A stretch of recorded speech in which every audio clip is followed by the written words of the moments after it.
নমস্কাৰ সকলোলৈকে মোৰ অন্য এটা ভিডিঅ'ত আপোনালোকক স্বাগতম জনাইছোঁ। আজিৰ এই ভিডিঅ'ত আমি চাম টেট মাষ্টৰ কেনেদৰে হ'ব পাৰি। টেট মাষ্টৰ হ'বলৈ হ'লে বিএড প্ৰচেছটো দৰকাৰ হয় বা বিএড কোৰ্চটো দৰকাৰ হয়। তো বিএড কোৰ্চটোনো কি হয় তাৰ বিষয়ে অলপ আলোচনা কৰিম আৰু টেট এক্সাম কি হয়, কেনেদৰে তাৰ চিলেবাছ কি হয় থুলমূলকৈ অলপ আলোচনা কৰিম। তো বলক ভিডিঅ'টো আৰম্ভ কৰোঁ। প্ৰথমতে চাওঁ টেট মাষ্টৰ কেনেদৰে হ'ব পাৰি। টেট মাষ্টৰ হ'বলৈ হ'লে আপোনালোকৰ ইয়াত তিনিটা কোৱালিফিকেশ্যন দৰকাৰ হ'ব। প্ৰথমটো কোৱালিফিকেশ্যন হৈছে গ্ৰেজুৱেশ্যন। আপোনালোকে graduation any stream arts, science, commerce, আৰ্টছৰো হ'ব পাৰে, কমাৰ্চৰো হ'ব পাৰে, ছায়েন্সৰো হ'ব পাৰে। বিশেষকৈ কমাৰ্চৰ ছাত্ৰ ছাত্ৰীয়ে কমকৈ কৰে, আৰ্টছ আৰু ছায়েন্সৰ ছাত্ৰ ছাত্ৰীয়ে বেছিকৈ কৰা দেখা যায়, কিন্তু কমাৰ্চৰো পাৰি। এতিয়া ফাৰ্ষ্ট কোৱালিফিকেশ্যন হৈ গ'ল আপোনালোকে গ্ৰেজুৱেশ্যন কমপ্লিট হ'ব লাগিব। গ্ৰেজুৱেশ্যন কমপ্লিট হোৱাৰ পাছত আপোনালোকৰ বিএড কোৰ্চটো থাকিব লাগিব। বিএড কোৰ্চ বা বিএড চাৰ্টিফিকেটখন আপোনালোকৰ থাকিব লাগিব।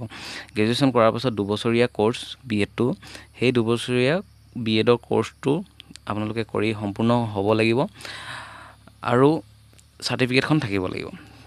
তাৰপিছত দুটা কণ্ডিশ্যন হৈ গ'ল, গ্ৰেজুৱেশ্যন আৰু বিএড। তাৰপিছত আপোনালোকৰ টেট এক্সাম, আমাৰ যেনেকৈ এইবাৰ পাতি গৈছিল 19 জানুৱাৰী 2025 টেট ৰিক্ৰুইটমেণ্ট এক্সাম বুলি কয়। আগতে আমাৰ টেট পাতিছিল আৰু সেইটোৰ প্ৰচেছ বেলেগ আছিল, এতিয়াৰ প্ৰচেছো বেলেগ। এতিয়া ডাইৰেক্ট ৰিক্ৰুইটমেণ্ট হয়, আপোনালোকৰ মেৰিট লিষ্টত নাম আহিব আৰু নাম আহিলে মানে আপোনালোকে চাকৰি পাব। আৰু আগতে ৱেইটিং লিষ্ট মাৰিছিল, তাৰপিছত আকৌ যোনখিনি পষ্ট থাকি গৈছিল সিহঁতৰ কাৰণে আকৌ মেৰিট লিষ্ট মাৰিছিল। তো সেনেধৰণৰ প্ৰচেছ আছিল। তো এতিয়া অলপ ভাল কৰিলে। তো টেট মাষ্টৰ হ'বলৈ হ'লে আপোনালোকৰ তিনিটা কোৱালিফিকেশ্যন, গ্ৰেজুৱেশ্যন থাকিব লাগিব। তাৰপিছত গ্ৰেজুৱেশ্যন হোৱাৰ পাছত আপোনালোকে বিএড কোৰ্চটো কৰি ল'ব লাগিব দুবছৰীয়া, আৰু তাৰপিছত আপোনালোকে এক্সাম দিব লাগিব, টেট ৰিক্ৰুইটমেণ্ট এক্সাম, আৰু সেই এক্সামটো পাছ হ'লে আপোনালোকে চাকৰি পাবই, মানে টেট মাষ্টৰ হ'ব পাৰিব। এতিয়া চাওঁ আহক বিএড কোৰ্চটো কেনেধৰণৰ হয়। বিএড কোৰ্চটো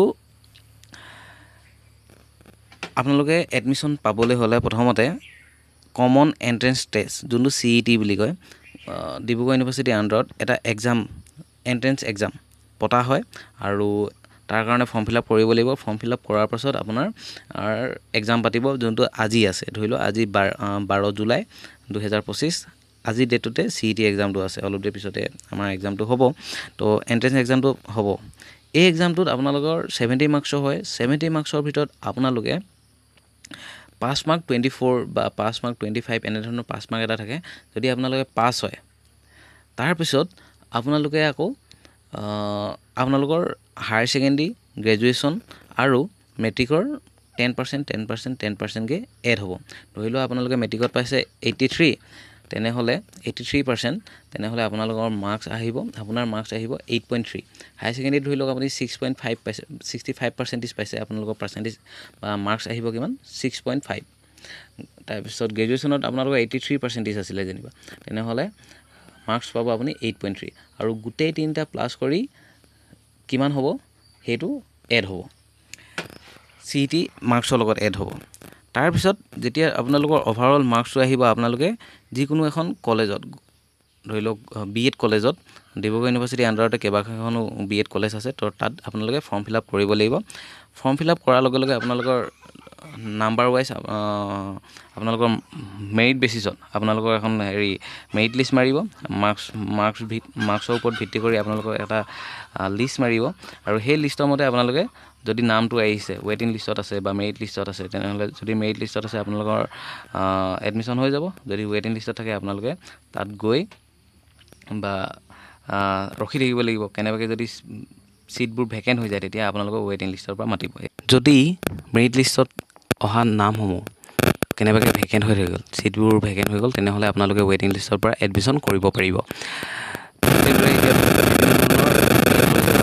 এডমিশ্যন হৈ যাব, যিকোনো এখনত হৈ যাব আপোনালোকৰ।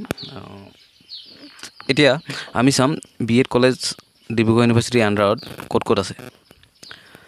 ডিব্ৰুগড়ত মুঠতে 1, 2, 3, 4খন আছে। ডিব্ৰুগড়ত মুঠতে 4খন আছে। এখন হৈছে Chandrakanta BEd college Dibrugarh, DIET Chabua, এখন চাবুৱাত আছে, সেইখন গভৰ্ণমেণ্ট হয়। চন্দ্ৰকান্তখন প্ৰাইভেট হয়। তাৰপিছত নামৰূপত এখন আছে, ছেমি গভৰ্ণমেণ্ট হয়। সেইখনৰ এডমিশ্যন আপোনাৰ কমেও ছেমিষ্টাৰ ৱাইজ যদি হয় 35 মান পৰে, আৰু যদি ওৱান টাইম মানে এবছৰীয়াকৈ হয় তেনেহ'লে 59 মান লৈছিল নেকি চামথিং। আৰু তাৰপিছত এখন আছে ডিব্ৰুগড়ত পাৰিজাত একাডেমি, যোনখন ডিব্ৰুগড় হয়, ডিব্ৰুগড়ত আছে আৰু সেইখন প্ৰাইভেট হয়। তো আৰু এখন আছে, 5খন আছে টোটেল ডিব্ৰুগড় ইউনিভাৰ্চিটিত। ডিব্ৰুগড় ইউনিভাৰ্চিটি তাতো কৰিব পাৰি। তো ডিব্ৰুগড় ইউনিভাৰ্চিটিৰ আণ্ডাৰত ডিব্ৰুগড়ত 5খন আছে, চন্দ্ৰকান্ত, চাবুৱাত এখন আছে, তাৰপিছত নামৰূপত এখন আছে, পাৰিজাতত আছে, পাৰিজাত যোন ডিব্ৰুগড় হয়, তাৰপিছত আৰু এখন ডিব্ৰুগড় ইউনিভাৰ্চিটি, তাত কৰিব পাৰি।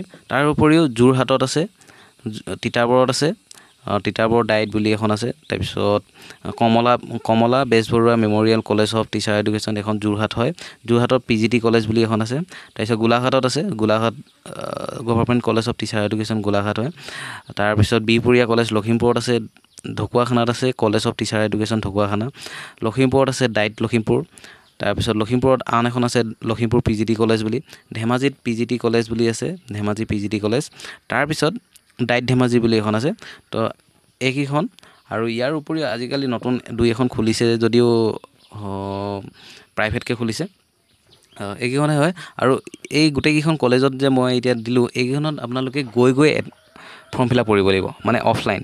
আপোনালোকে যদি এডমিশ্যন কৰিম বুলি ভাবিছে, আপোনালোকে ডিব্ৰুগড় হওক, গোলাঘাট হওক, যোৰহাট হওক, লখিমপুৰ হওক, আপুনি য'ত কৰিব মন গৈছে তালৈ যাব লাগিব।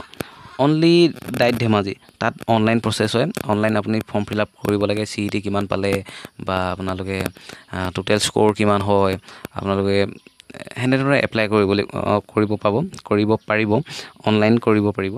কিন্তু বাকীখিনত আপোনালোকে গৈ কৰিব লাগিব, আৰু তাত নটিফিকেশ্যনত চাই থাকিব লাগিব।